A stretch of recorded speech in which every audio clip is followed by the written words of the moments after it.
Maybe it was even something small, something so small that no one else noticed, but you did. Those moments are the cracks. And you, whether you realize it or not, you are the light that shines through. That light that shines through, that acts as a signal for the others. It is not something you have to find or earn. It is already within you. It is how you respond in those moments that is the beacon for others like you. Speak your truth. Act with authenticity. It's been said so many times before that it's almost lost its impact, but do remember that you are here to change the world, not to let the world change you. The parts of you that you have been told to hide and suppress and shame, those are your powers. Your doubts, they're questions that the world needs you to be asking. Your fears, they're invitations to go deeper and see what's on the other side. Your pain, it's proof that you are alive, that you are capable of feeling, that you are connected to something so much larger than any of us. The world doesn't need perfection from you. It does not need you to be invincible or unshakable. What it needs is your presence, your willingness to show up, even when it's hard, even when it hurts, because that is what changes things. Not grand gestures, but the quiet, persistent act of being exactly who you are, unapologetically. The world you see, the chaos, the division, the suffering, it's not the full story. It's just the surface. Beneath it, there is a pattern, an architecture, and that architecture is alive. It is constantly shifting, responding, and reshaping itself based on the energy that you bring to it. Every thought you think, every choice you make, every action you take, it all ripples outwards, affecting the reality of what is possible. This isn't magic. It's not wishful thinking.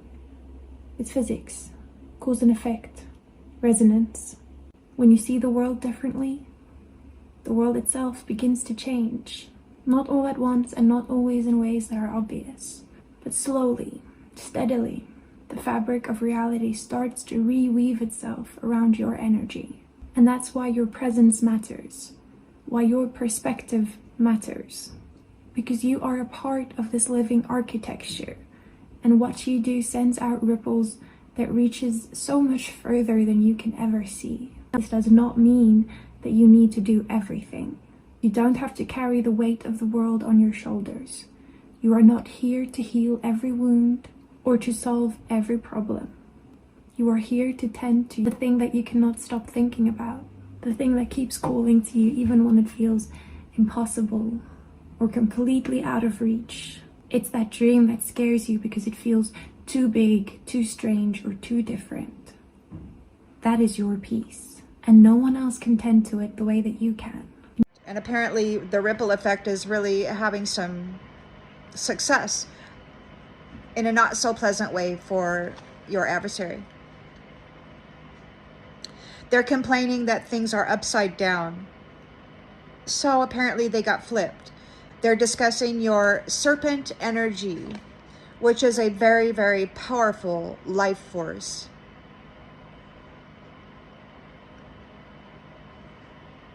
They're discussing your sacrilegious quality. You have a different view on the sacred connection than they do. You're not driven by the ideals of some institution operated by man. They're talking about complaining because you completed your test and you passed.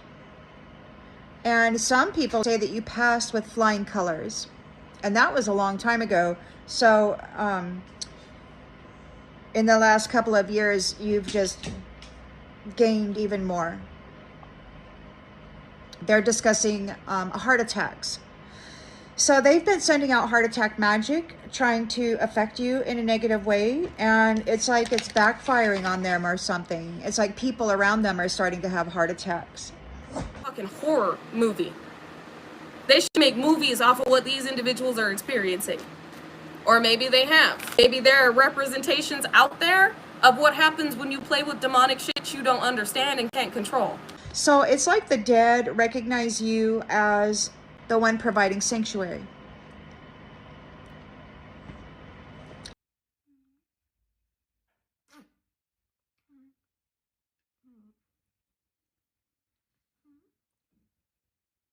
Logic gets in our way, and the closer we get to Mashiach, the more insanity, more things don't make sense. We ate from the tree of logic. It's not knowledge, but then that's what we all keep seeking knowledge. But that's a problem. Keep seeking knowledge, keep seeking logic, keep going into logic, and because we all ate from tree of logic. We're stuck in this, and then we can't make sense of life. But the reality is, if you're going to keep going the way you're going, if you're going to try to go into logic, you will be insane. Go into prayer, go and study emunah, do mitzvot, and prepare yourself for Mashiach. The real one, right, is not just the preparation. It's Mashiach ben Yosef.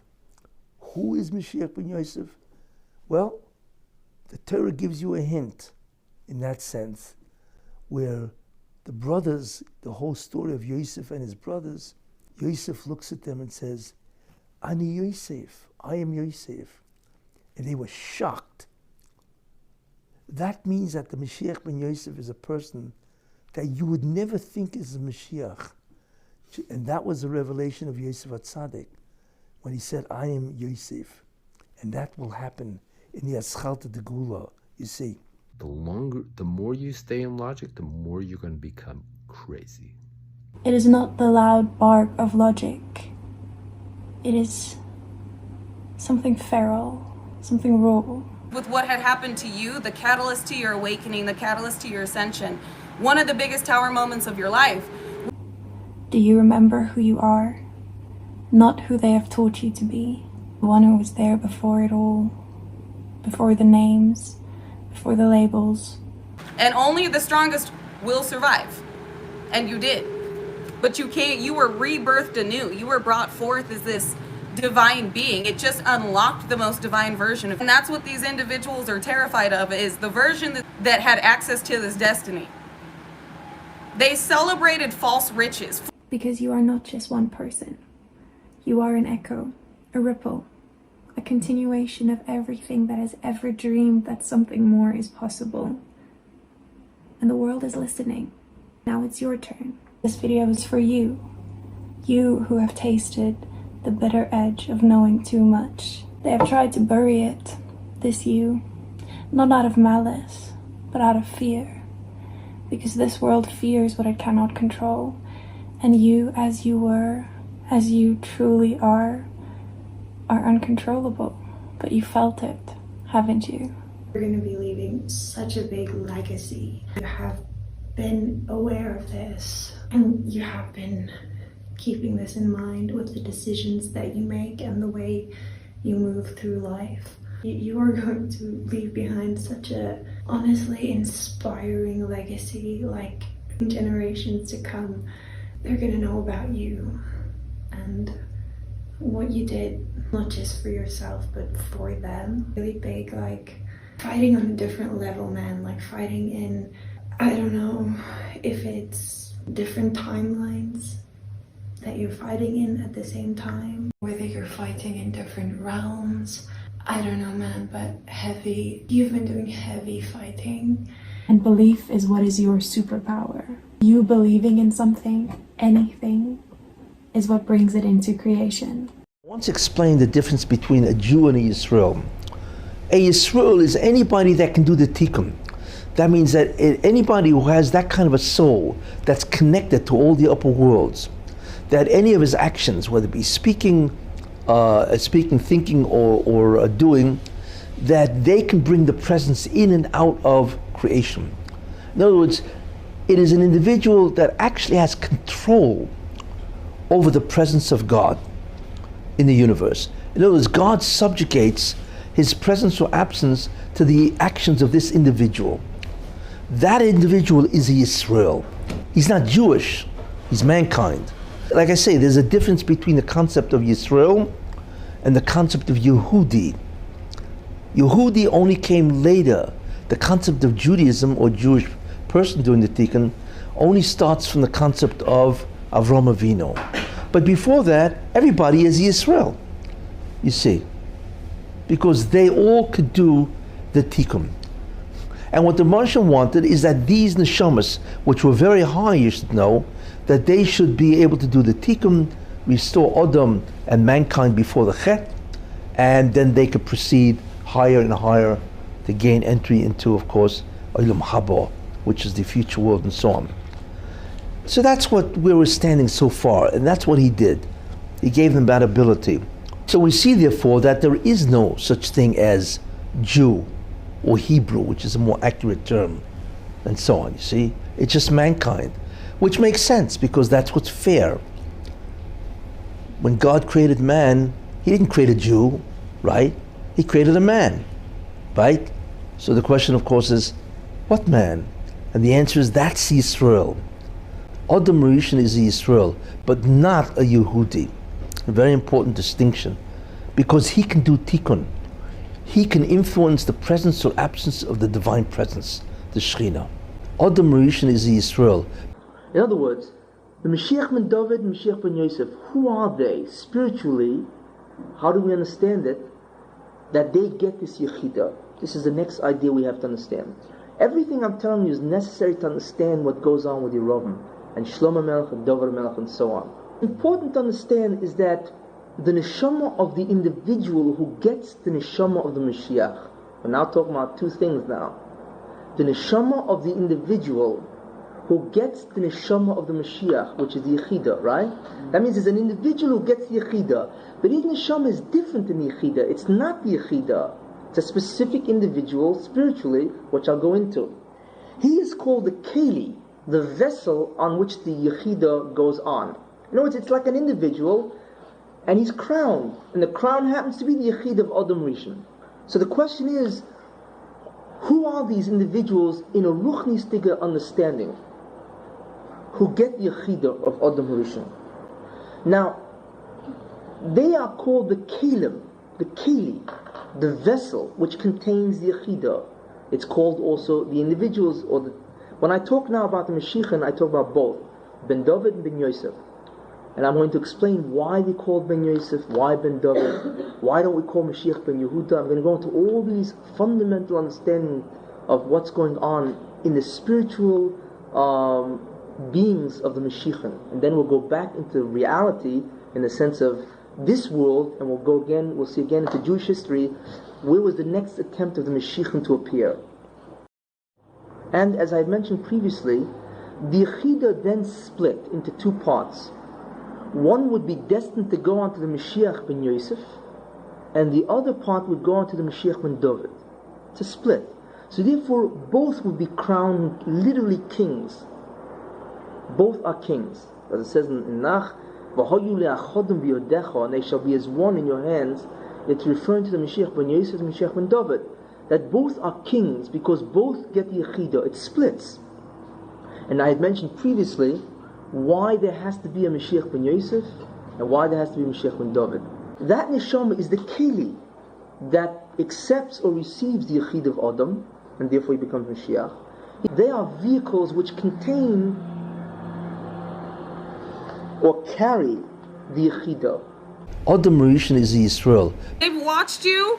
They've watched God move through you because of it looked like magic to them. Who looked like magic to them. The way you birthed this kingdom. You bounce back. The way God revealed who you are. It's not easy. It's not glamorous, but it's necessary, and it is why you are here. There is something about your specific frequency that was very, very needed right here in this moment in time. Needed to complete the puzzle. If you weren't here, it wouldn't work. If you weren't carrying that frequency, it wouldn't work. you've been placed here very, very specifically and very, very complex, in a very complex way. You have been placed here, and you have been sent here by God, by Hashem. And we know that Hashem is perfect and Hashem is beyond infinite. So if he decided to send you here, that means that your need to be here, or your mission, is infinite. And what this means is you specifically have been sent by God for a beyond infinite mission. You have the ability now to be a shliach, a messenger of Hashem, and to carry out Hashem's will. So the first thing we need to do is evaluate and examine ourselves and check if we're following God's will, if we're following what Hashem wants from us, or if we're not. And if we are, where can we improve and follow even better? And where can we make sure, if God forbid there's areas that we're not following what Hashem wants, how can we make sure to change those areas that we are not following him? That's number one. Number two, we have to really think about this to the point where it becomes second nature, where it becomes part of our consciousness, that we don't even have to remind ourselves, but it's our natural way of thinking. You're a pillar of light coding. And this light coding, with the energy directed towards you that you are alchemizing, is opening a bigger portal above your head, but also below your feet. But it's like this portal of light is flowing through you, this pillar that you are. What is coming through the ethers is flowing through you into this realm. Something you prophesized, individuals are seeing you as the new Messiah, is coming true now. Something you prophesized 2 years ago. And it's because it's the wrap up of old cycles. Something that you prophesized 2 to 4 years ago is happening now, where individuals laughed at you. God got the last laugh because these were warnings. And it's something about what you prophesized to a karmic familial unit, a karmic X, and the world. Like, it's something you stated was going to happen that is coming true now. And you were laughed at, you were mocked, you were called a false prophet, or you were looked at as like crazy. They're not laughing anymore. They're not mocking you anymore.